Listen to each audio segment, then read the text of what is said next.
আসসালামু আলাইকুম। আজকে আরো একটি ক্লাসে স্বাগতম। আজকে কোর্স মডিউলে আমরা ১৭ নম্বর ক্লাস। এই ক্লাসে আমরা আলোচনা করব ডাটা এন্ট্রি কি, সেল ফরম্যাটিং, অ্যালাইনমেন্ট এই জিনিসগুলো নিয়ে আজকে আলোচনা করব। কালকে থেকে আমাদের মূল যে ফর্মুলার কাজ সেইটা আহ, আরম্ভ করব। তো আজকে যেটা হবে সেটা হচ্ছে ডাটা এন্ট্রি, সেল ফরম্যাটিং এবং অ্যালাইনমেন্ট। ওকে। তো এক্সেল যখন আমরা ওপেন করছি তখন এইরকম তো ইন্টারফেস দেখতে পাচ্ছি যেগুলো পূর্বেও আলোচনা করা হয়েছে। গতদিন দেখানো হয়েছিল কিভাবে সেলগুলোকে ছোট বড় করতে হয়, ইনসার্ট করতে হয়, ডিলিট করতে হয়, রিনেম চেঞ্জ করতে হয় ইত্যাদি। আজকে ফরম্যাটিং এর কাজ দেখাই। তো এখানে প্রথম যেটা আছে সেটা হচ্ছে ডাটা এন্ট্রি। ডাটা এন্ট্রি বলতে বোঝাচ্ছে কোনো তথ্য যখন কোনো কিছু এন্ট্রি করা হয়, ইনপুট করা হয়, সেটা হচ্ছে ডাটা এন্ট্রি। এখন বিভিন্ন ধরনের ডাটা হতে পারে, আম, নাম হতে পারে, ঠিকানা হতে পারে, মোবাইল নাম্বার, ইমেল ঠিকানা, হ্যাঁ, অ্যাড্রেস বা আনুষঙ্গিক যে কোনো তথ্য। অর্থাৎ যে কোনো তথ্য আপনি যখন এক্সেলে টাইপ করবেন সেটাই হচ্ছে মূলত ডাটা এন্ট্রি। হুম, এইটা। আর তারপরে হচ্ছে যে সেল ফরম্যাট যেটা আছে, সেল ফরম্যাট অর্থাৎ আমাদের যে এই যে সেলগুলো রয়েছে এই সেলগুলো সুন্দরভাবে সাজানো, গুছানো এবং উপস্থাপন করা হয়েছে সেল ফরম্যাটিং। তো যদিও অনেক কিছুই দেখানো হয়ে গেছে সেল ফরম্যাটিং এ, তারপরেও আমরা কিছু নিয়ে আলোচনা করি। সেটা হচ্ছে এই যে সেলগুলো রয়েছে এই সেলগুলো প্রথম অবস্থায় এগুলা কিন্তু আপনার হাইড হয়ে থাকবে। তো এগুলোকে বর্ডার দেওয়ার জন্য প্রথমে যেইটুকু বর্ডার দেবেন সেইটুকু এভাবে সিলেক্ট করতে হবে। সিলেক্ট থাকা অবস্থায় এই যে এখান থেকে হোম মেনু থেকে এই যে দেখুন যে লেখা আছে আপনার ওয়াল বর্ডার করলে এই যে দেখুন পুরোটাতে ওয়াল বর্ডার হয়ে গেছে। এবং আমরা যদি হেডিং গুলোকে কালার করতে চাই জাস্ট আপনি যেইটা কালার করবেন সেইটুকু সিলেক্ট থাকা অবস্থায় এই যে এখান থেকে যে কালার প্যানেল আছে সেখান থেকে প্যানেল সহকারে আপনি কালার দিতে পারবেন খুব সহজেই। আর আম, এটা একটা হলো। আর এখান থেকে আমরা যখন কোনো কিছু টাইপ করব, মনে করুন যে এখানে আমি টাইপ করছি, রোল নাম্বার টাইপ করছি, ওকে। এবার এটাকে যদি আমি একটু রোটাকে বড় করি, বড় করলে দেখা যাচ্ছে যে আমাদের যে এই আরেকটা হতে পারে, যেরকম হতে পারে যে স্টুডেন্ট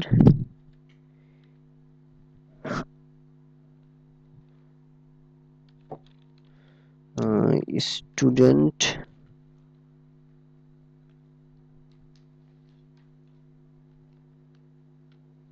ওকে। এখানে আমরা স্টুডেন্ট লিখি, স্টুডেন্ট রোল। এখন দেখা যায় স্টুডেন্ট রোল লিখলাম, অটোমেটিক কিন্তু আমাদের এই যে রোলটা দ্বিতীয় সেলে চলে যাচ্ছে। কিন্তু আমরা যদি মনে করি যে এইটাকে আমরা মানে দ্বিতীয় লাইনে নিয়ে আসবো, সেক্ষেত্রে কিভাবে করা যায়? মাইক্রোসফটে নর্মালি তো আমরা কি করি, ইন্টার প্রেস করলে দ্বিতীয় লাইনে চলে যাই। তো এইটা খুব সহজেই আমরা এক্সেলের তথ্য আপনার দ্বিতীয় লাইনে নিয়ে আসতে পারি। তো একটা টেকনিক আছে, সেটা হচ্ছে আপনি কার্সর পয়েন্টে জাস্ট রাখবেন, রাখার পর ওয়ালটা চাপ দিয়ে ইন্টার চাপ দেবেন, তাহলে দেখবেন যে দ্বিতীয় লাইনে চলে এসেছে। তাছাড়া কিন্তু আপনি যদি নর্মালি এখান থেকে ইন্টার প্রেস করেন, যেমন আমি ধরেন টাইপ করলাম, এবার ইন্টার চাপ দিলাম, দেখবেন যে কাজটা হচ্ছে না। হ্যাঁ, পরবর্তী কার্সর পয়েন্টে কিন্তু চলে আসছে, পরবর্তী সেলে চলে আসছে। তো আপনি যদি মনে করেন যে আমি একটাই সেলেই নামটা রাখবো কিন্তু যেন দ্বিতীয় লাইনে হয়, সেক্ষেত্রে আপনি জাস্ট এখানে ক্লিক করবেন, ক্লিক করার পর কিবোর্ড থেকে ওয়ালটা চাপ দিয়ে ইন্টার প্রেস করবেন, তাহলে দেখবেন যে দ্বিতীয় লাইনে চলে আসবে। এখন দেখেন যে এই যে আমাদের যে স্টুডেন্ট রোলটা লেখা আছে এটা আমাদের একেবারে, আমি যদি আরো একটু বড় করি সেলটা আপনার বোঝার সুবিধার্থে, এই যে স্টুডেন্ট রোল যেটা লেখা আছে সেটা হচ্ছে এটাকে একবারে আমাদের সেলের নিচে আছে এবং কোন প্রান্তে আছে, একবারে বামে আছে। তো এটাকে যদি আমরা একবারে পুরা সেলের মাঝামাঝি করতে চাই, সেক্ষেত্রে কি করতে পারবো, সেটা হচ্ছে এই যে আমাদের যে মেনু রয়েছে এই মেনু থেকে আমরা এই কাজগুলো করতে পারি। যেমন এই যে দেখুন যে মেনুর যে প্রথম অপশনটা আছে, এখান থেকে জাস্ট এই যে দেখবেন যে অ্যালাইন রয়েছে, এই যে এইটুকু হচ্ছে অ্যালাইনের অংশ। হ্যাঁ, এই অংশটা হচ্ছে অ্যালাইন অংশ, এই যেখানে লেখা আছে অ্যালাইনমেন্ট। এই অ্যালাইনমেন্টের প্রথম এই যে দেখুন যে উপরে যে সাড়ে তিনটা অপশন আছে, এটা হচ্ছে উপর থেকে বামে হবে, উপর থেকে মাঝে হবে আর উপর থেকে ডানে হবে এটা। আর নিচের যে অ্যালাইনমেন্টটা আছে সেটা হচ্ছে নিচে থেকে আপনার বামে হবে, মাঝে হবে আর সেন্টার হবে। তো এখান থেকে আপনি পরিবর্তন করতে পারেন। যেমন এখানে ক্লিক করার পর আমি যদি এখানে ক্লিক করি, যে দেখুন উপর থেকে একবারে বামে চলে আসলো। আমি যদি ক্লিক করি উপর থেকে কি হবে, একবারে মাঝে চলে আসলো। আবার যদি ক্লিক করি এই যে এভাবে আমরা ডানে বামে করতে পারি। আর যদি মনে করি যে এখান থেকে নিয়ে আসবো, এই যে আমি কি করলাম, উপর থেকে মাঝে করলাম আর নিচে থেকে মাঝে করে দিলাম, হ্যাঁ, সেন্টার। তাহলে দেখবেন যে আপনার যে কন্টেন্ট গুলো থাকবে, অর্থাৎ যে লেখাগুলো থাকবে, লেখার একেবারে মিডিলে আপনার চলে আসবে। হ্যাঁ, অ্যালাইনমেন্ট ঠিক হয়ে যাবে। আমি যেমন এখানে ক্লিক করলাম, এই যে দেখুন মিডল পজিশনে থাকছে কিন্তু কি লেখাটা বামে হয়ে যাচ্ছে, তাই না? না ডানে, হ্যাঁ, বামে হয়ে যাচ্ছে। আবার যদি ডানে করি আবার ডানে হয়ে যাচ্ছে। এবং আমি যদি চতুর্দিক থেকে মিডিলে করতে চাই, সেক্ষেত্রে এই যে মিডল সেন্টারে ক্লিক করলেই আপনার সেন্টার হয়ে যাবে। এটা একটা সুন্দর একটা পদ্ধতি। আপনার যদি অনেক সময় দেখা যাচ্ছে আমাদের যে কন্টেন্ট গুলো থাকে, সেই কন্টেন্ট গুলো আপনার চতুর্দিক থেকে মাঝে করার প্রয়োজন হয় আপনার সেল অনুযায়ী। তো এভাবে করতে পারেন আরকি, হ্যাঁ? যেমন এখান থেকে আমি যদি আরেকটা লিখি, ধরেন অ্যাড্রেস লিখলাম। এখন দেখুন যে এই যে আমি এটাও কিন্তু পরিবর্তন হয়েছে। তো একসাথে যদি সবকিছু পরিবর্তন করতে চান, জাস্ট এভাবে সিলেক্ট করতে হবে। সিলেক্ট থাকা অবস্থায় আপনাকে জাস্ট ক্লিক করতে হবে। এখান থেকে ক্লিক করবেন। ক্লিক করলে দেখবেন আপনি যেখানে কার্সর পয়েন্ট রাখেন না কেন, হ্যাঁ? সেখানেই কিন্তু অটোমেটিক কিন্তু আম আ এখন কিন্তু সেন্টার হয়ে যাবে। এই যে দেখুন, এখন আমরা ট্যাপ করছি, অটোমেটিক কিন্তু সেন্টার হয়ে যাচ্ছে। তো এইভাবে খুব সহজেই আপনি সেন্টার করতে পারেন। ওকে। এটাই হচ্ছে অ্যালাইনের অংশ। আর এখান থেকে আরেকটা যেটা আছে সেটা হচ্ছে অনেক সময় এই যে লেখাগুলো আছে, এই লেখাগুলোকে একটু ডানে বামে বা আ এটাকে বলা হয় টেক ডাইরেকশন। এটা দিক নির্দেশনগুলো চেঞ্জ করা যায়। সেক্ষেত্রে এই যে এবি লিখা আছে, এখানে ক্লিক করবেন। ক্লিক করার পরে যে দেখুন অনেকগুলো অ্যালাইন্ড এর অপশন আছে। অ্যালাইন এই যে এখানে আছে দেখেন, অ্যালাইন ক্লক ওয়ে আছে, তারপর ভার্টিক্যাল আছে, রোটেট আছে, আপ ডাউন আছে, অনেকগুলো আছে। আপনি জাস্ট যেটাতে ক্লিক করবেন, এই যে দেখুন উপর নিচে যাচ্ছে, হ্যাঁ? আবার যদি এখানে এখানে ক্লিক করি, ক্লিক করার পরে এই যে দেখুন এটাতে ক্লিক করলাম, এই যে দেখুন একবারে বাঁকাবাকি হচ্ছে, হ্যাঁ? পরবর্তীতে ক্লিক করে যদি করি তাহলে ওই অনুযায়ী হবে, যে দেখুন বাঁকা হয়েছে। যেমন স্টুডেন্ট রোলে ক্লিক করলাম, এবিতে গিয়ে একটা ডিজাইন করছি আরকি এইভাবে। এই যে আবার দ্বিতীয়টা আপনি যদি শুধু একটাতে মানে এই বাঁকা করেন তাহলে কিন্তু দ্বিতীয়টা মানাবে না। আপনাকে প্রতিটাতেই করতে হবে, তাহলে কি মানাবে? যেমন আমি একই রকম রাখছি, হ্যাঁ? এই যে দেখুন একটা স্টাইলের মতো আরকি। এটা যেহেতু ফন্ট সাইজ অনেক বড় আছে সেজন্য ২য় লাইনে চলে গেছে। আমি একটু ছোট করে দিলাম। এই যে দেখুন এখন মানিয়ে গেছে। এই যে, হ্যাঁ? আর যেকোনো একটা পদ্ধতি করবেন। আর যদি মনে করেন যে একটা একেক রকম আরেকটা একেক রকম, সেক্ষেত্রে কিন্তু এলোমেলো হয়ে যাবে। তো এই জিনিসগুলা খেয়াল রাখতে হবে যে আপনি কোন ধরনের নিবেন। যেমন এটা হচ্ছে এই যে আমি এখানে হরিজন্টাল বা ভার্টিক্যাল করতে পারেন। হ্যাঁ? এই যে এখানে আপ ডাউন করতে পারেন। ওই যে উপরে কর্নার বাঁকে যাবে। আবার যদি বিপরীত করতে চান এভাবেও করা যায়। তো এইগুলা অ্যালাইনমেন্ট, হ্যাঁ? তারপর হচ্ছে ফরম্যাট সেল অ্যালাইনমেন্ট। এই জিনিসটা হচ্ছে যে এখানে যখন ক্লিক করা হবে এরকম একটা ডায়ালগ বক্স আসবে। আসার পর এখান থেকে আমরা যে এতক্ষণ যে কাজটা করলাম, এই যে সেন্টার লেফট রাইট, এই জিনিসটাই কিন্তু কোথায় ছিল? সেটা হচ্ছে এই যে এই অংশটা ছিল। মানে আমাদের যে এর আগে যে বাইরে থেকে আমরা যে এই যে অ্যালাইনটা করলাম, এই জিনিসটাই কিন্তু সেম এখানে আছে। হ্যাঁ? একই পদ্ধতিতে আছে। অর্থাৎ এই যে অ্যালাইনমেন্ট দেখতে পাচ্ছেন, এটার আন্ডারে হচ্ছে এটা দেওয়া আছে। ওকে। তারপর হচ্ছে এই যে সেল মার্জিন, এই সেল মার্জিনটা কেমন আমরা বাইরে থেকেও দেখতে পাবো এই সেল মার্জিনটা। যেমন আমি এটা আগের অবস্থায় ফিরে যাই, সেজন্য এখান থেকে আম জাস্ট এখানে উঠিয়ে দিলাম, আগের অবস্থায় ক্লিক করব। মানে একবার ক্লিক করলে অপশনটা চালু হবে, একবার ক্লিক করলে আগের অবস্থায় ফিরে যাবে। তো আমি এটাকে আগের অবস্থায় ফিরে যাচ্ছি, তাহলে ওকে। এবার হচ্ছে যে এখানে দেখুন যে এখানে এই যে মার্জ মার্জ এন্ড সেন্টার অপশনটা রয়েছে। এটা হচ্ছে ২ টা সেলকে একত্রিত করা। হ্যাঁ? Merge and center. এখন যদি মনে করি যে আমি এই যে এখানে দেখুন যে ২ টা সেল আছে। এই ২ টা সেলকে একটা সেলে পরিণত করব। সেক্ষেত্রে ২ টা সেলকে সিলেক্ট করলাম। সিলেক্ট করার পর এখন যদি এখানে মার্জ এন্ড সেন্টারে ক্লিক করি তাহলে দেখবেন যে এই যে ২ টা মাঝে যে দাগটা ছিল সেটা কিন্তু উঠে গেছে এবং এটা কিন্তু একটা হয়ে গেছে। আমরা যদি এখন আম এখানে টাইপ করি অটোমেটিক কিন্তু চলে আসবে।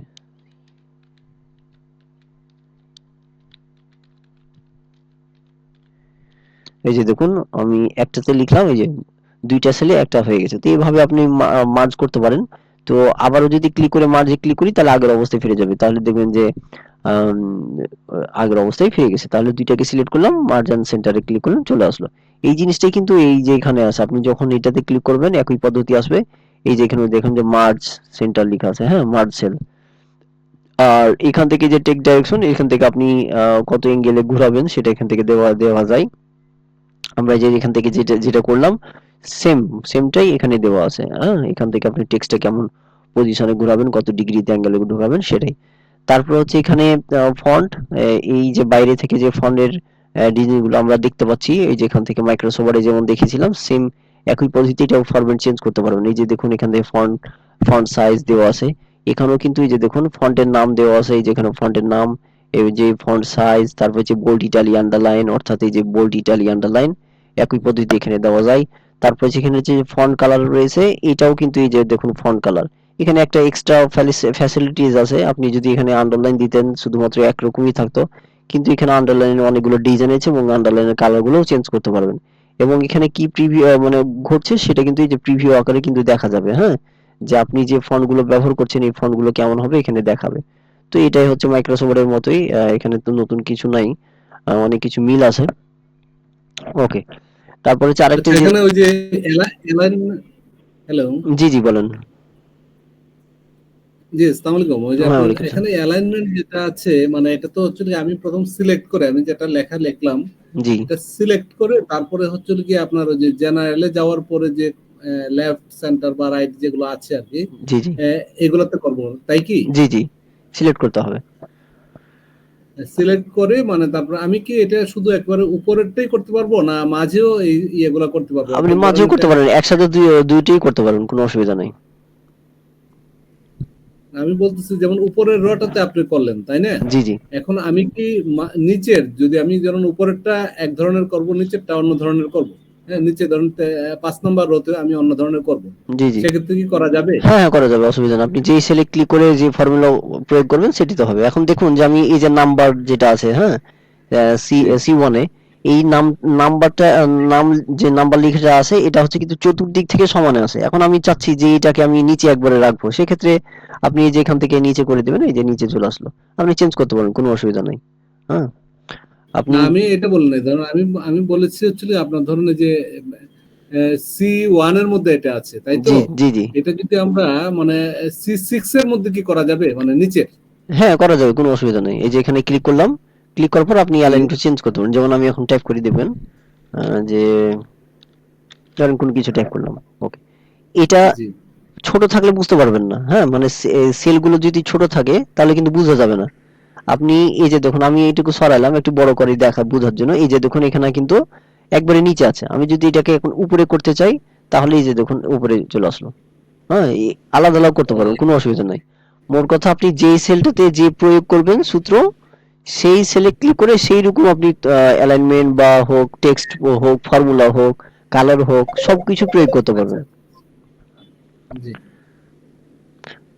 কিন্তু যখন আপনার যে সেলগুলো ছোট থাকবে তখন কিন্তু আপনি তেমন পার্থক্য বুঝতে পারবেন না। যেমন এখন দেখুন সেলগুলো একবারে ছোট আছে, আপনি যদি এখন সেন্টার মিডল করেন তাহলে কিন্তু তেমন বোঝা যায় না, হ্যাঁ, তারপরেও দেখবেন অসুবিধা নাই। আর সব সেল এক্সেল এর এই এই যে সেলগুলো এতগুলো, এত তো ফাঁকা থাকে না, বা এত আহ, মানে স্পেসও প্রয়োজন হয় না, খুব কম প্রয়োজনই হয়। এই তো, এখন হচ্ছে যে এই যে এখানে দেখুন যে আমি এই যে সেলগুলো রাখলাম, আমার এখন দেখা যাচ্ছে এই যে সেলগুলোর এই যে আমি নিচে একটা দাগ দেওয়ার প্রয়োজন, হ্যাঁ, বা মোটা করে দাগ দেওয়ার প্রয়োজন। সেক্ষেত্রে কি করা যায় সেটা হচ্ছে এই যে এখানে লেখা আছে দেখুন, ড্র টেবিল লেখা আছে। এই ড্র টেবিল গুলো এইখান থেকে কিন্তু আপনি ড্রয়িং করতে পারেন। যেমন আমি যদি নিচে করি, এই যে দেখুন ড্র করছি, এই যে ইচ্ছে মতন আমি শুধুমাত্র ওই সেলটাই বা ওই লাইনটাই আমি বাড়াইতে পারছি, হ্যাঁ, তো এইখান থেকেও করা যায়। তারপর হচ্ছে এই যে এখানে ড্র গাইডলাইন, এখান থেকেও দেওয়া যায়, আপনি ইচ্ছা মতন এখান থেকে দিয়ে পারবেন। তারপর হচ্ছে যেখানে কালার, লাইন কালার, আপনি যদি আলাদাভাবে লাইন কালার দিতে চান এই যে এভাবে লাইন দেওয়া যায়। তারপর হচ্ছে এখানে যদি মনে করেন যে না আমি যে লাইন স্টাইলটা নিবেন মোটা মিহি, এই যে এখান থেকে দিলেন, এখান থেকে ক্লিক করার পর এই যে করা যায়। অনেক সময় আমাদের কিছু ডাটা থাকে যে আপনি কি নির্দিষ্ট কিছু অংশ আম একটু বোল্ড টাইপের করতে চাচ্ছেন, হ্যাঁ? সেক্ষেত্রে কিন্তু আপনার ইচ্ছা মতন এই যে টেবিলের এখান থেকে আপনার এই যে লাইন স্টাইল থেকে যেকোনো স্টাইল নিবেন, কালার নিবেন, যেভাবে নিবেন, হ্যাঁ? এখান থেকে ক্লিক করলেই সেটুকু অংশ আপনি এই যে দেখুন কালার চেঞ্জ করতে পারছেন, মার্কিং করতে পারছেন। ইচ্ছা আপনার যেকোনো প্রয়োজনে আপনি করতে পারবেন এখান থেকে। আর কালার চেঞ্জ করলে তো এই যে এখানে কালার আছে, যে কালার দিবেন জাস্ট আপনি ওখান থেকে সেই কালার নিতে পারেন। আর যদি আগের অবস্থায় ফিরে যাই ঠিক একই পদ্ধতিতে আপনি ওভাবেই কালার চেঞ্জ করতে পারবেন, কোনো অসুবিধা নাই। তো এটা হচ্ছে এইটুকুই, যে কিভাবে কালার করতে পারবেন। যদি দেখা যাচ্ছে এই যে উপর থেকে নিচ পর্যন্ত এইখানের মধ্যে আপনি যেটা চান সেটা আছে, সে ভালো কথা। আর যদি না থাকে তাহলে আপনি নিজের ইচ্ছে মতন ড্রয়িং করে নিতে পারবেন। হ্যাঁ, এই যে এখান থেকে কালারও দিতে পারবেন, ড্রয়িং করতে পারবেন, এই আইল্যান্ড গুলো ঠিক করতে পারবেন খুব সহজে। আর মূল বর্ডারে যখন ক্লিক করা হবে এখান থেকে একই পদ্ধতি। এই যে দেখুন যে বর্ডারে অনেকগুলো স্টাইল আছে এখান থেকে, আর বর্ডারটা কেমন হবে আউটলাইন বা নান যেরকম হবে সেগুলো দেখাবে, যে ওকে করে দিলেই ওরকম মানে টেবিলে পরিণত হবে, মানে বাইরের জিনিসগুলো ভিতরে আছে। হ্যাঁ, এই হচ্ছে ব্যাপার, আর কিছু না। তারপর হচ্ছে বর্ডার, এখান থেকে বর্ডার তো দেখলাম, আর ফিল কালার হচ্ছে ভেতরের কালার, ওই অর্থাৎ এই যে এখান থেকে আমরা যে এই যে দেখুন এইটা এখান থেকে যে লাল কালারটা আছে এটাকে আমরা যদি এখান থেকে ফিল কালার দিতে চাই তাহলে এই যে দেখুন ওটা ফিল কালার হচ্ছে, তাই না? এই জিনিসটা কিন্তু এখানেও আছে, আপনারা এই যে এখানে ফিল কালারে ক্লিক করেন, একই পদ্ধতি আমি এখানে রেড করে দিলাম, দেখবেন যে ওই সেলটা রেড হয়ে গেছে। হ্যাঁ, মানে বাইরেও থেকেও করা যায়, ভিতর থেকেও করা যায়, একই পদ্ধতি। আপনি বিভিন্ন ট্যাব আছে, আপনি যে যেরকম ট্যাবের কাজ সেই রকম কিন্তু এখানে দিতে পারেন। এই যে এখানে এখানে দিতে পারেন। তো আরেকটা এখানে অনেকগুলো কাজ আছে, হ্যাঁ, যে সেল ফরম্যাটিং অনেকগুলো কাজ আছে, সেটা একটু দেখাই। সবগুলো আপাতত এখন দেখাবো না, কাজের বিষয় দেখাবো। যেমন দেখুন অনেক সময় আমরা যেটা যেটা হয় সেটা হচ্ছে যে আপনি ট্যাপ করছেন, মনে করেন যে এখানে ট্যাপ করলেন, ধরেন 1 2 3, এখানে অনেক সময় ট্যাপ করছেন, এভাবে ট্যাপ করছেন, যেকোনো একটা ট্যাপ করছেন আর কি। এই ট্যাপ করার পর যখন ফাঁকা জায়গায় ক্লিক করা হবে অনেক সময় কিন্তু এটা হয় না, যেটা কি বলবো, যে ক্লিক করলে কিন্তু দেখা যাচ্ছে জন্ম তারিখ চলে আসতে পারে, তারপর যে ডেট অফ বার্থ চলে আসতে পারে, বা অন্য কিছু চলে আসতে পারে, মানে আপনি যা টাইপ করছেন অন্য তথ্য চলে আসছে। সেক্ষেত্রে আপনি কি করতে পারেন, ওই সেলটাতে ডান বাটন ক্লিক করবেন। ডান বাটন ক্লিক করার পর এই যে লেখা আছে দেখুন সেল ফরম্যাট নামে একটা অপশন আছে, এই জিনিসটা কিন্তু এখনো আছে। এই যে ক্লিক যখন করবেন এই যে এখানে নাম্বার নাম্বার ক্লিক করলে কিন্তু সেল ফরম্যাটে আসছে। হ্যাঁ, একই জিনিস আসার পর এই যে এখানে লেখা আছে দেখুন জেনারেল, জেনারেল ক্লিক করলে আপনি সাধারণ নরমালি যেভাবে ট্যাপ করেন সেটা তথ্য দেখাবে। নাম্বার আপনি যদি উল্লেখ করে দেন শুধুমাত্র আমি নাম্বারই ট্যাপ করব বা এই ধরনের ট্যাপ করব, সেক্ষেত্রে এটা করা যায়। তারপর হচ্ছে কারেন্সি, কারেন্সি তো কিছু ব্যাপার আছে আমি এখানে দেখাই। তারপর হচ্ছে আপনি যদি মনে করেন যে এখানে ডেট আকারে দিব, এই যে এখানে অনেকগুলো ডেট ফরম্যাট আছে, আপনি সেই ফরম্যাট গুলো দিতে পারেন। অনেকগুলো ফরম্যাট আছে, কোনটা দিন, কোনটা মাস, তারিখ, ইয়ার, হ্যাঁ, সবগুলো দেওয়া আছে। আপনি যদি সেইভাবে ফিক্সড করে দেন, ওকে করে দিলে ওই সেলে ওই তথ্য ছাড়া আর কিছু বা অনেক সময় কাজ কাজ করবে না, এই জিনিসগুলা হয়ে থাকে। হুম, তো এইখান থেকে আপাতত যেটা এখন প্রয়োজন সেটা হচ্ছে যে যদি দেখা যাচ্ছে এলোমেলো হয়ে যাচ্ছে, সেক্ষেত্রে একটা কাজ করবেন, যে টেক্সটে ক্লিক করবেন। টেক্সটে ক্লিক করার পর ওকেতে ক্লিক করবেন, তাহলে আপনি যা টাইপ করবেন কোনো কিছু আর পরিবর্তন হবে না। হ্যাঁ, আর যদি দেখা যাচ্ছে যে সব সেলগুলো বা সব রো গুলো বা সব কলামগুলো এভাবেই পরিবর্তন হচ্ছে, সেক্ষেত্রে আপনি কি করবেন, পুরোটাকে সিলেক্ট করবেন। সিলেক্ট করার পর ডান বাটন ক্লিক করার পর এই যে ফরম্যাট সেল অথবা এই যে অ্যালাইনমেন্ট থেকে এখানে যখন ক্লিক করবেন এই যেখানে নাম্বার এই অপশনটা আসবে, হ্যাঁ, এখান থেকে আসবে। আসার পর এই যে এখানে টেক্সট করবেন। টেক্সট করার পর এখান থেকে যেটা করবেন সেটা হচ্ছে এই যে ওকে, ওকে ক্লিক করলেই দেখবেন যে এখন আপনি যদি ট্যাপ করেন তাহলে আর কোনো সমস্যা হবে না। মানে নরমালি যদি ট্যাপ করতে করতে চেঞ্জ হয়ে যায়, সেক্ষেত্রে এটা হচ্ছে সবচেয়ে ভালো পদ্ধতি।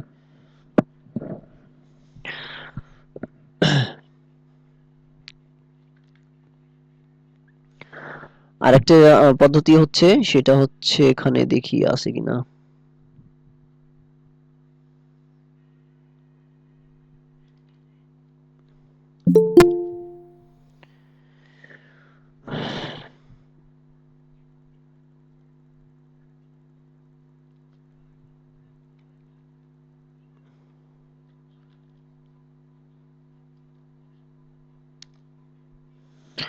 তো যাই হোক এখানে অনেকগুলো পদ্ধতি আছে, আমরা আস্তে আস্তে যখন দেখবো তখন এগুলো বুঝবো।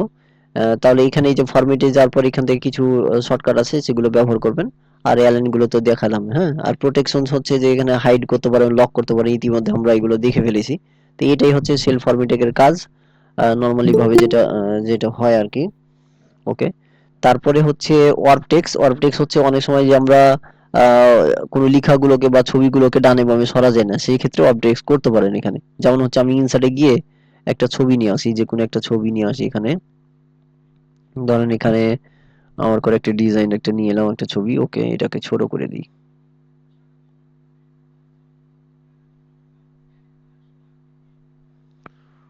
ছবিটা অনেক বড় আছে, এটাকে ছোট করে দিই।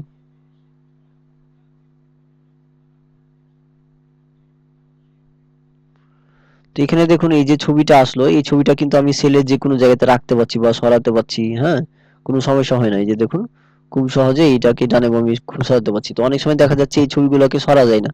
সেক্ষেত্রে কি করবেন, আপনার এই যে ছবির উপর ক্লিক করার পর ওয়ার্প টেক্সট যেগুলো আছে এটা করে দিবেন, তাহলে এটা খুব সুন্দরভাবে সরা যাবে যদি ছবি না সরা যায় আরকি। হ্যাঁ, এটা। তারপর হচ্ছে এখানে কিছু কন্ডিশনাল ফরম্যাট আছে। আমরা যখন পরবর্তীতে দেখব যে কন্ডিশনাল মানে ফরম্যাট। এটা ছবিটা এনে তারপর ওই যে ওয়েব টেক্সটে দিতে হবে জি, নাকি? জি, হ্যাঁ। যদি এই অনেক সময় ছবিতে না হয় আপনার লিখাতে ক্লিক করবেন। হ্যাঁ? এগুলো ওরকম হয়। যদি অনেক সময় সরা যাচ্ছে না, দেখা যাচ্ছে আপনি বারবার টান দিচ্ছেন তারপরেও আসছে না। সেক্ষেত্রে এগুলা ওখানে ক্লিক করে নিয়ে আসতে পারবেন। ও আচ্ছা, আচ্ছা। তারপর হচ্ছে এখানে কন্ডিশনাল ফরম্যাটিং এর কিছু আপনি যে এই বিষয়। যে ছবিটা যে আনলেন, ছবিটা কিভাবে আনলেন এটা? এই যে একই মাইক্রোসফট এর মতো এই যে ইনসার্টে যাওয়ার পর পিকচার, পিকচারে গিয়ে যেখান থেকে আপনি ছবিটা আছে ও আপনার আচ্ছা, আচ্ছা, আচ্ছা, একই বুঝতে পারছি, পদ্ধতি, সেম বুঝতে পদ্ধতি। পারছি। আর ছোট বড় করার পদ্ধতিতে একই। তারপর হচ্ছে এখানে আমাদের ফরম্যাটে কাট কপি পেস্টের ব্যাপারটা একই। আপনি এখানে ক্লিক করলেন, ক্লিক করার পরে যখন কপি অটোমেটিক কপি হলো, আর যেখানে রাখবেন সেটা হচ্ছে যে ফর্মে পেস্টে ক্লিক করলে এই জিনিসটা চলে আসলো, একই জিনিস। হ্যাঁ, এখান থেকে নেওয়া যায়। তারপর হচ্ছে এখান থেকে তো আমরা দেখলাম এ পর্যন্ত। এখানে অনেকগুলো অপশন আছে, যে এখানে দেখুন যে নাম্বার টাইপ করবেন কি, আপনার ডেট অ্যান্ড বার্থ টাইপ করবেন কি, এই জিনিসগুলা এই জিনিসগুলা কিন্তু এই যে অ্যালাইনমেন্টের মধ্যেও ছিল। হ্যাঁ, এই যে এখানে নাম্বার, এই যে দেখুন জেনারেল নাম্বার, কারেন্সি, তারপর যে এখন ডেট টাইম। হ্যাঁ, এই জিনিসগুলো কিন্তু এখানেও দেওয়া আছে। এই যে এখান থেকেও বাইরে থেকেও করতে পারেন, এই যে অনেকগুলো আছে এখান থেকে। যেমন মোর নাম্বার ফরম্যাটে যদি ক্লিক করা হয় একই সিম, ভিতর থেকেও দেওয়া যায়, বাইরে থেকেও দেওয়া যায়। মানে এটা হচ্ছে যে নামগুলো লিখা আছে, আর এই যে এখানে যেটা আছে সেটা হচ্ছে আইকন সহ নামগুলো লিখা আছে। হ্যাঁ, এক একটা এক এক রকম। অনেক সময় দেখা যাচ্ছে যাদের মাইক্রোসফট ওয়ার্ডের পুরোনো ভার্সন বা অনেক সময় নতুন ভার্সনও দেখা যায় যে স্ক্রিনটা যদি ছোট ছোট থাকে, তাহলে দেখবেন যে অনেক সময় এই লেখাগুলো থাকে না। যেমন এই যে এবিসি 1 2 3 আছে, হ্যাঁ, জেনারেল লেখা আছে। অনেক সময় কিন্তু এই আইকন গুলো থাকে কিন্তু লেখাগুলো থাকে না। হ্যাঁ, এই তো এরকম এরকম থাকতে পারে। তো অবশ্যই আপনার আইকন গুলোর সাথে সাথে এই আহ, নামগুলোও কিন্তু মনে রাখতে হবে, না হলে কিন্তু পরবর্তীতে খুঁজে পাবেন না, দেখা যাচ্ছে আছে ঠিকই কাজ করতে পারবেন না। হ্যাঁ, এই হচ্ছে মানে ব্যাপার। এই আইকনগুলোর কাজটা কি আসলে বুঝতেছি না ব্যাপারটা। আহ, এখানে আমরা যে তখন যেটা দেখালাম যে কয়েকটা জাস্ট কাজ দেখাইছি, এই যেখানে শুধুমাত্র এই যেখানে দেখালাম যে টেক্সটের কাজ দেখালাম। হ্যাঁ, এখানে অনেকগুলো হ্যাঁ, কাজ হ্যাঁ, আছে, আমরা যখন হ্যাঁ। ফর্মুলা প্রয়োগ করব তখন একটার পর একটার পর একটা কি কাজ সবগুলো আমরা কিন্তু দেখবো। যেমন এখানে দেখুন যেখানে ডেট আছে, তো অনেক সময় যে দেখা যায় যে ডেট আমরা যখন দিব, দেখুন আমি এখানে ডেট বসাই, যদিও দেখা মনে করছিলাম এখানে সমান দিয়ে টুডে, TODAY। এখন আমি টুডে বসালাম, বসার পর এইটা একটা ফর্মুলা আছে, হ্যাঁ, যে সমান টুডে, জাস্ট বন্ধনী শুরু বন্ধনী ক্লোজ দিয়ে ইন্টার প্রেস করলে এই যে দেখুন তারিখটা কিন্তু চলে আসছে। তো অনেক সময় দেখা যাচ্ছে যে আমরা তারিখ এই সূত্রটা প্রয়োগ করছি, কিন্তু প্রয়োগ করার পর ঠিক মতন কাজ করছে না বা ঠিক মতন আসে না, এরকম সমস্যা হয়ে থাকে। যখন কোন এরকম সমস্যা হবে সেক্ষেত্রে আপনাকে কি করতে হবে, এই যে অ্যালাইনমেন্টে যাবেন, অ্যালাইনমেন্টে গিয়ে নাম্বারে গিয়ে এই যে আমরা ডেটে ক্লিক করতে হবে বা টাইমে ক্লিক করবেন। হ্যাঁ, টাইমে ক্লিক করলে দেখুন অনেকগুলো ফরম্যাটেড ফরম্যাট আছে। যেমন দেখুন যে কোনটা আগে দিন আছে, কোনটা মাস আছে, কোনটা বছর আছে, কোনটা আবার বছর আগে আছে, কোনটা টাইম ফি মানে দেওয়া আছে। আপনি যে ফরম্যাটে নেবেন জাস্ট ওখানে ক্লিক করে ওকে করবেন, দেখুন এই যে দেখুন ওই ফরম্যাটটা এখানে চলে আসলো। হ্যাঁ, এটা হচ্ছে এইটা ঠিক আছে, এটা বুঝতে পারছি যে এটা ইয়ে হলো, কিন্তু আপনি যে ওই যে সূত্র যে দিলেন না, জি, জি। এই সূত্রটা তো মানে আসলে মেন কথা এইটাই তো জানা জানা নাই আর কি। সেজন্যই তো আমি মানে আজকে দেখাতে চাচ্ছিলাম না যে সূত্র প্রয়োগ মানে ও এখানে। আচ্ছা, আচ্ছা, হ্যাঁ, আচ্ছা, আচ্ছা, ঠিক আছে, মানে এই যে ঠিক আছে, সূত্রটা এই যে আচ্ছা ঠিক আছে, পরে দেখালে, পরে দেখালে ভালো। মানে দেখেন যে এই যে ওকে, আমরা ওকে। পরবর্তী আগামী কালকে থেকে কিন্তু নরমাল সূত্রগুলো নিয়ে নেবো, হ্যাঁ, যে হ্যাঁ, সাম না এগুলো। ঠিক, হ্যাঁ, মানে ঠিক আছে, আমি এই সূত্রগুলোর জন্যই মানে আমি বুঝতেছি না। জি, আচ্ছা জি। ঠিক আছে, থ্যাংক মানে এখান থেকে ওই যে আপনাকে দেখাইতে গেলে সূত্র প্রয়োগ করতে হয়, এখন তো আপনি সূত্র যদি এখন দেখাতে যাই তাহলে বেসিক আপনার কাজগুলো আর পারবেন না। সেই জন্য আমরা চাচ্ছি যে না, না, না, না, না, ঠিক আছে, ঠিক যেগুলো আছে, আস্তে আস্তে সূত্র বলেন। সূত্র ছাড়া যেগুলো আমরা কাজ নরমালি হয় সেগুলো আজকে দেখাচ্ছি, কালকে থেকে সূত্র প্রয়োগ করতে লাগবো, অসুবিধা নাই। তারপর হচ্ছে এখানে কিছু ফরম্যাট টেবিল আছে, এই যে দেখুন ফরম্যাট টেবিল। এটা কেমন সেটা হচ্ছে, আমি একটা নতুন একটা শীট নিই, শীট নেওয়ার পর একটু জুম করি তাহলে আপনাদের বুঝতে সুবিধা হবে। এখন এই যে এখান থেকে যখন ক্লিক করলাম, ক্লিক করার পর দেখবেন যে এই যে আমি এখানে একটা ধরেন টেবিল তৈরি করব, একটা সুন্দরভাবে বর্ডার দিয়ে টেবিল তৈরি করবো, তাহলে সিলেক্ট করলাম, সিলেক্ট করার পর এখান থেকে ওয়াল বর্ডারে গেলাম, তারপর হচ্ছে আমার উপরে যদি কালার দিতে চাই, কালার দিলাম, সুন্দরভাবে দিলাম। তো এটা জাস্ট একটা টেবিলের সৌন্দর্য বৃদ্ধি করার ক্ষেত্রে ব্যবহার করা হয়ে থাকে। এবার একটা হেডিং দিই, হ্যাঁ, যে কোন ধরনের একটা নেম দিলাম, যে একটা নেম থাকবে, তারপর হচ্ছে রোল থাকবে, ইত্যাদি ইত্যাদি।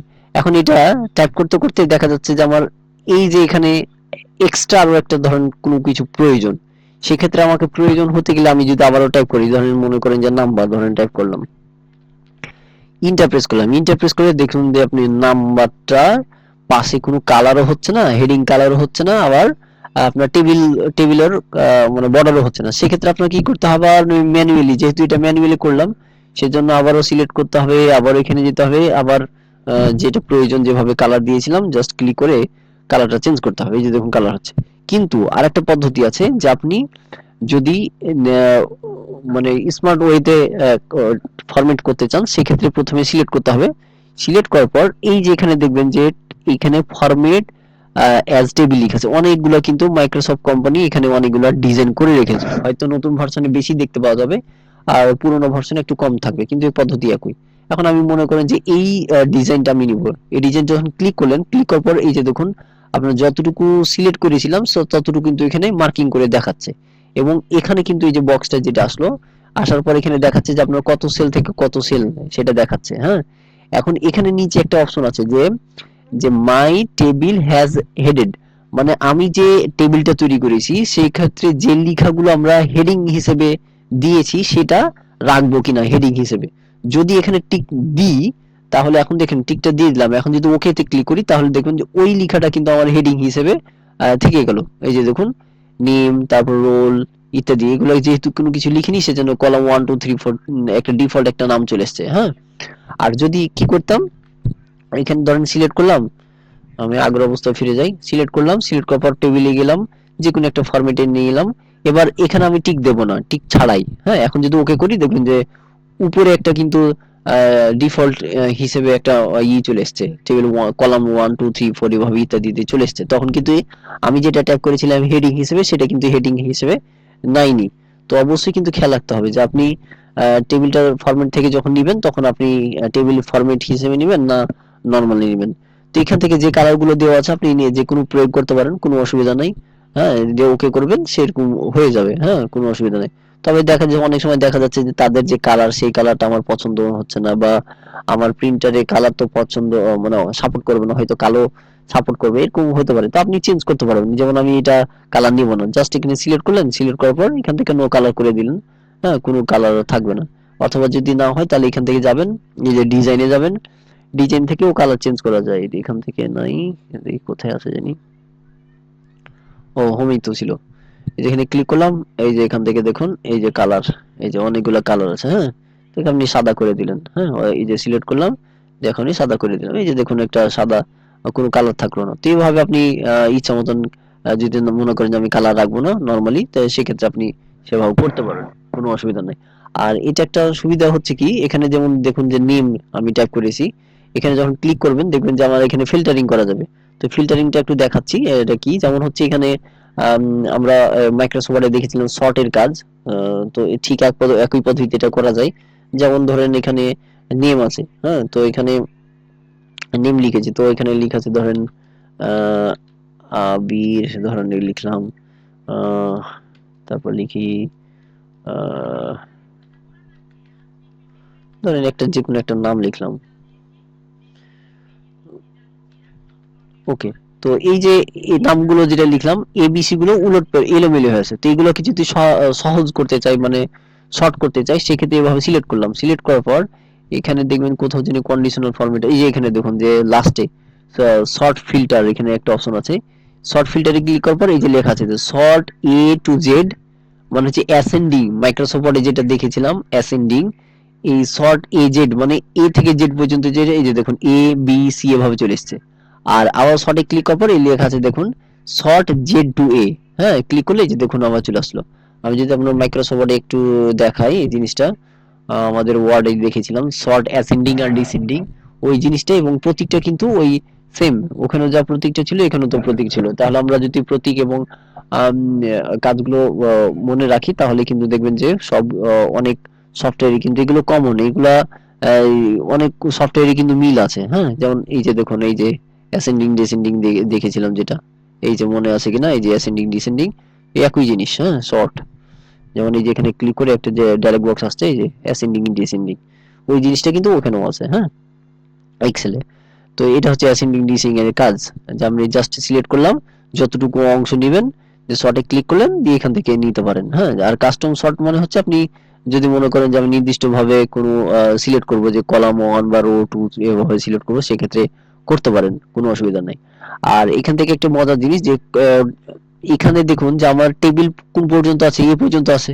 এখন যদি এক্সট্রা আপনার দেখা যাচ্ছে কলামের প্রয়োজন, সেক্ষেত্রে আপনি যদি এখানে মনে করেন যে আহ জিমেল, আমি এখানে ধরেন জিমেল লিখলাম, ইন্টার সাথে সাথে দেখবেন যে এক্সট্রা, এই যে আমার ওই ফরম্যাটটা কিন্তু চলে আসলো, আমাকে এক্সট্রা ভাবে আর কালার করতে হলো না, এক্সট্রা ভাবে ডিজাইন করতে হলো না, অটোমেটিক কিন্তু চলে আসলো। আমি যদি দেখুন যে এই যে 6 নম্বরে কোনো কিছু এখন কিছুই দেওয়া নাই, জাস্ট আমরা যখন কোনো কিছু এন্ট্রি করব, ইন্টার প্রেস করবো, সাথে সাথে দেখুন যে নতুন ভাবে আমার টেবিলটা চলে আসছে। আর এইভাবে এই ফরম্যাটে যদি আমরা প্রয়োগ করি, তাহলে কিন্তু খুব কাজটা সহজ হয়েছে। আরেকটা সহজ হচ্ছে কি, দেখবেন যে ওই টেবিলের উপরে এই যেখানে দেখবেন যে একটা অ্যারো চিহ্ন আছে, তো এটাও কিন্তু শর্টের একটা অংশ। আমি যদি এখানে ক্লিক করি, এখানে ক্লিক করে দেখা যায় এই যে অ্যাসেন্ডিং আর ডিসেন্ডিং অপশন চলে এসেছে, মানে শর্ট এ টু জেড, হ্যাঁ। এই যে ক্লিক করেন, এই যে দেখুন একবারে এ বি সি ডি করে আসলো। আবার যদি এখানে ক্লিক করে, যে ক্লিক করি, এই যে দেখুন এ বি সি ডি চলে আসলো।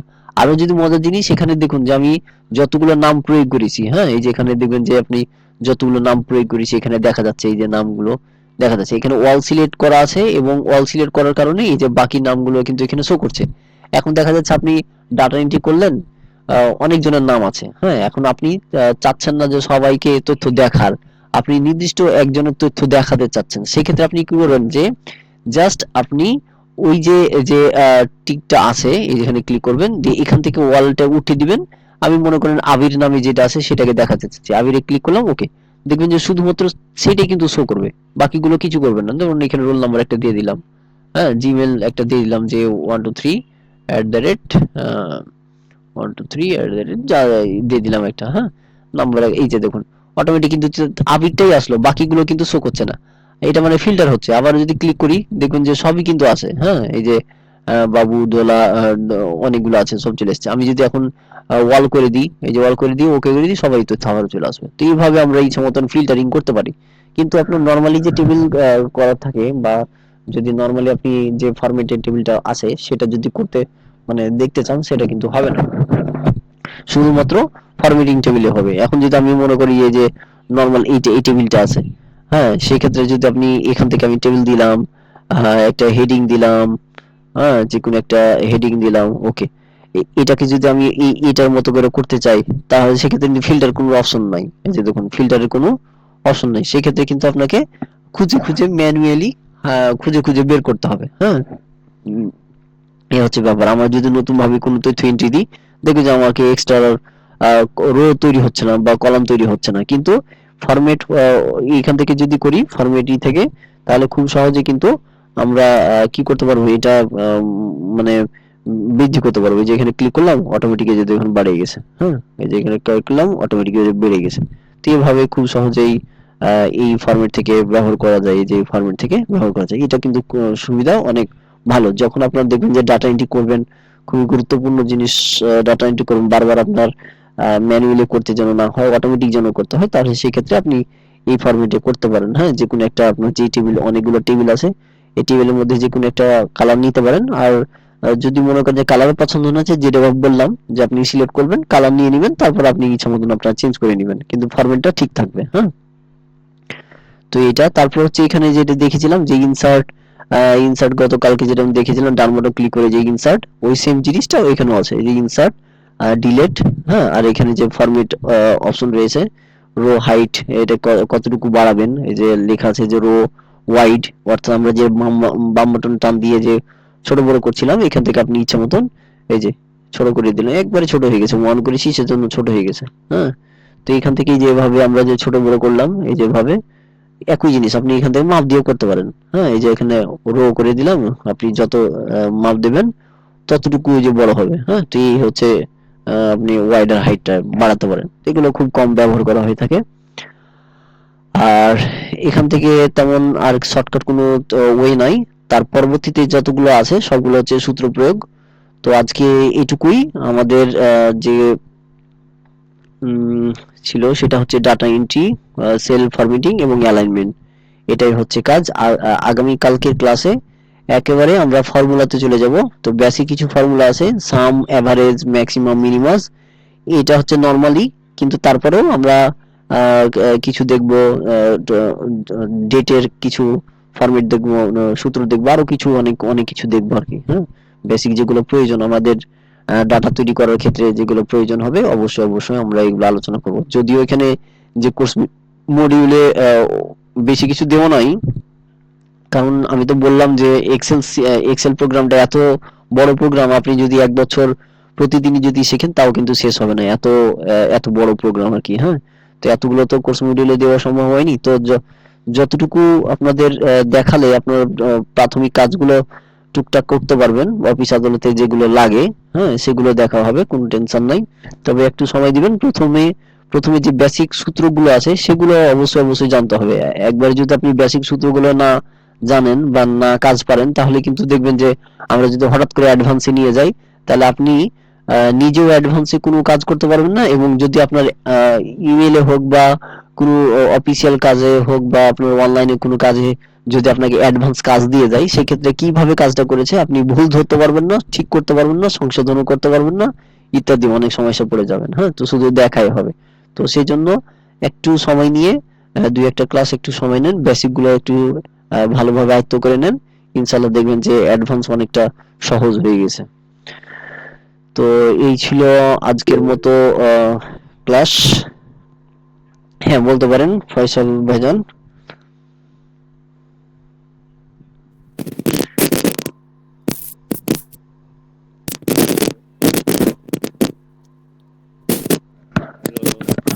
জি বলেন, শুনতে পাচ্ছি। ওয়ালাইকুম আসসালাম।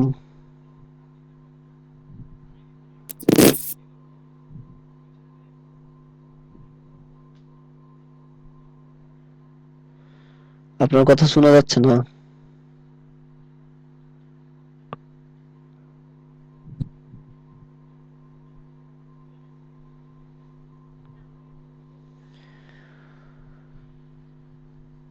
আপনার কথা কোনো শোনা যাচ্ছে না।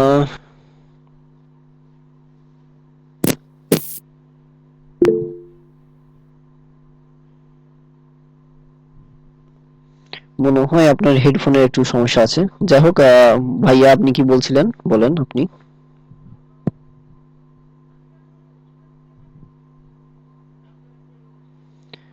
ভাইজান আপনার নাম নাম মনে হয় বাইজিদ নাকি?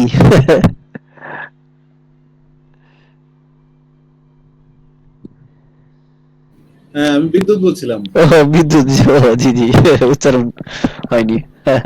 না, হ্যাঁ, আমি আমি যেটা বলতে চাচ্ছি, জি এই যে আমরা এক্সেলের যে কাজটা আমাকে দেখালেন আজকে, জি যে জি। কলাম করে যেটা আসলে কি দেখালেন, এটা কি আমরা মানে কাট করে এটা কি আমরা এমএস ওয়ার্ডে নিয়ে নিয়ে যেতে পারি?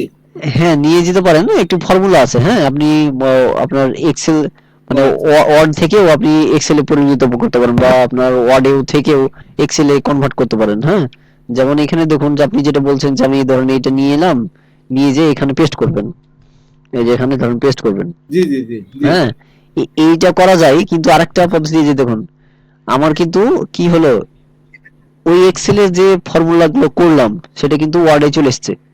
কিন্তু এখান থেকে দেখুন যে আমি যদি মানে এক্সেল এর মতো ব্যবহার করতে চাই, তাহলে কিন্তু আপনার হবে না, তখন কিন্তু ওয়ার্ডের মতো হয়ে গেল। আচ্ছা হ্যাঁ, কিন্তু আপনি যদি এরকম মজা নিতে চান যে আমি ওয়ার্ডেই থাকবো কিন্তু এক্সেলে কাজ করব, সেক্ষেত্রে কি করতে হবে আমি বুঝিয়ে দিই। সেক্ষেত্রে আপনার এই যে ইনসার্টে যাওয়ার পর অবজেক্টে যাওয়ার পর এই যে দেখেন অবজেক্ট অপশন আছে, এখান থেকে আপনাকে কি করতে হবে, ওই প্রোগ্রামটা তৈরি করে নিতে হবে। তাহলে এক্সেল প্রোগ্রামটা তৈরি করে নিতে হবে। তাহলে এখান থেকে দেখবেন ওয়ার্কশিট কোথায় আছে, এই যে দেখুন ওয়ার্কশিট। হ্যাঁ, ওয়ার্কশিট, এখন যদি ওকেতে ক্লিক করা হয় তাহলে দেখবেন যে ওয়ার্ডের থেকেই আপনার এক্সেল প্রোগ্রামটা ওপেন হয়ে গেছে। এই যে দেখুন এক্সেলটা ওপেন হয়ে গেছে। এখন আপনি কি করবেন, যাবতীয় এক্সেলের কাজ এখানে করে নেবেন, যাবতীয় এক্সেলের কাজ। হ্যাঁ হ্যাঁ। হ্যাঁ, দিয়ে ফাঁকা যখন হয়ে যাবে ফাঁকা যেতে ক্লিক করবেন, মনে হচ্ছে যে আমি এটা অর্ডারই কাজ, এই যে দেখুন, হ্যাঁ এটা অর্ডারই কাজ। কিন্তু আপনি এই যে দেখুন, আমি এখন যদি কন্ট্রোল পি প্রেস করি, তাহলে দেখবেন যে এই যে দেখুন এটা প্রিন্ট হবে কোনটা, অর্ডারই প্রিন্ট হবে, কিন্তু কাজ করেছেন কিসে, এক্সেলে।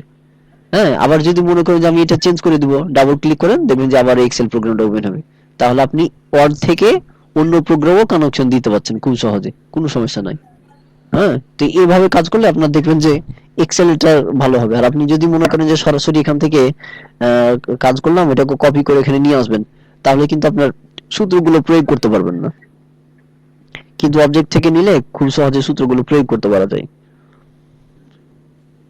আচ্ছা, এটা মানে আপনি তো নিলেন, ঠিক আছে, তারপর আমরা হচ্ছিল কি ওই যে আপনার সাইডে গিয়ে এক্সেল এর ফরম্যাটে শীটের মধ্যে দিলাম, তারপরে কাজটা এখন এক্সেল এ করা যাবে, এমএস ওয়ার্ড এর মধ্যেই এক্সেল এ কাজ করা যাবে, তাই জি তো? জি জি জি জি। তো এখন এটা যে করা যাবে, এটা কিন্তু আপনার ওই যে যে কলাম গুলা পর্যন্ত হচ্ছিল আপনি কাজ করেছেন, তার বাইরে বেশ একটু জায়গা পর্যন্ত এক্সেল এর ইয়েটা দেখা যাচ্ছে আর কি। জি জি। তো ওই জায়গায় কি আমি এমএস ওয়ার্ড এর কোনো কিছু লিখতে পারবো না নাকি? হ্যাঁ পারবেন, কোনো অসুবিধা নাই। আপনি এখান থেকে এই যে নরমালি যদি না লিখা যায়, তাহলে হচ্ছে পদ্ধতি হচ্ছে আপনার টেক্সট বক্সে দিবেন, এই যে ইনসার্টে যাবেন, দিয়ে একটা টেক্সট বক্স নিয়ে নেবেন।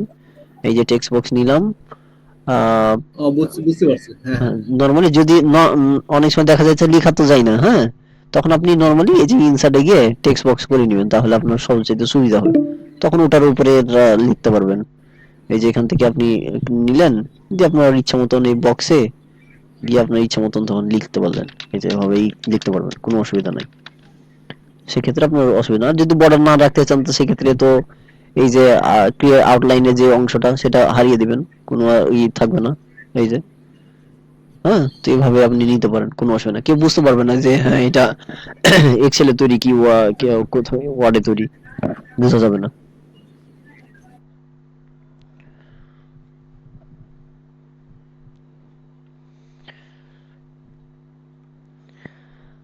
আর কারো কোনো কিছু জানার আছে?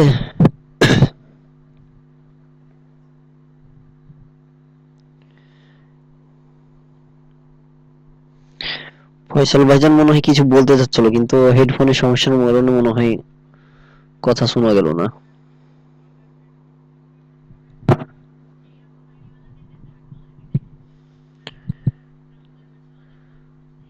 যাই হোক, আমাদের ভিডিওটা অফ করি, রেকর্ডিংটা।